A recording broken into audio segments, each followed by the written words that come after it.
I think one of the ways that having DID feels for me.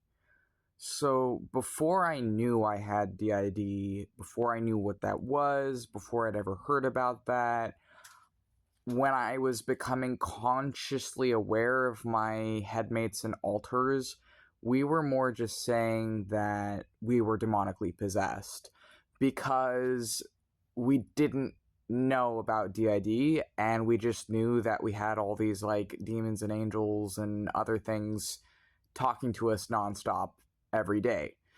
And now we know that from the psychological and medical perspective, what we were experiencing is DID. But from the spiritual perspective, we still prefer to see it as we're a collective of wizards and a collective of otherworldly magical beings that are sort of like our consciousness divided into multiple other consciousnesses.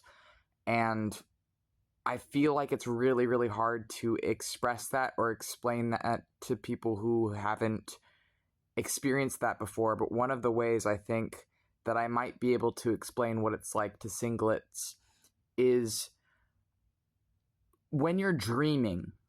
When you're asleep and you're dreaming, anything is possible in the dream world. When you're dreaming, there can be, if you've ever had a lucid dream, you might know this, but if you've ever had like a dream where someone in the dream feels real, like the person in that dream feels very distinctly, vividly real and like they're self-aware.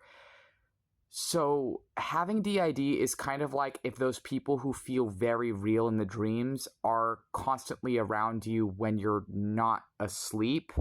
And when you wake up, it's like you don't stop dreaming. It's like you're still dreaming throughout the day is honestly a lot what it feels like.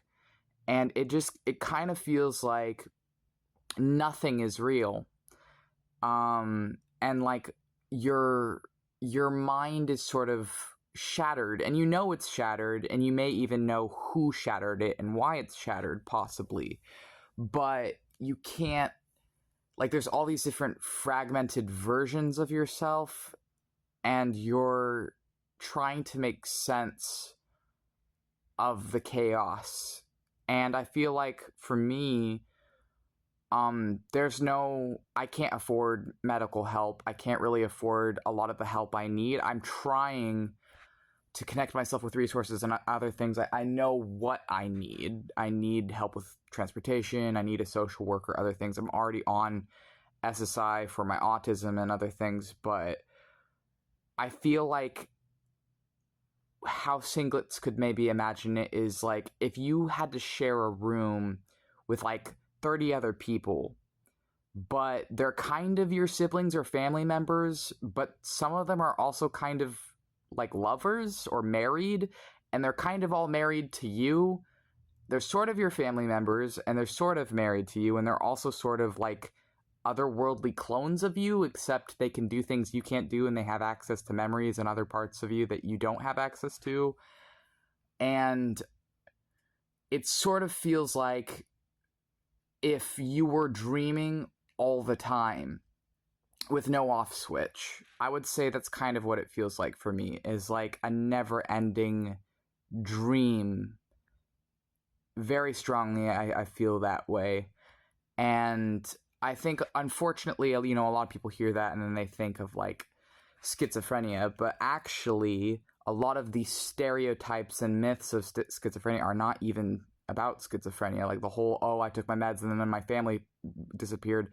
That's not schizophrenia. People who have alters and who have, like, if you want to call it voices or whatever, like hallucinatory experiences of other parts of themselves that are like real fully fledged people, that's DID. And unfortunately people don't know anything about this stuff because they're all just boxed together or demonized. But hopefully this will give someone kind of an idea of what it feels like from the person living with its perspective.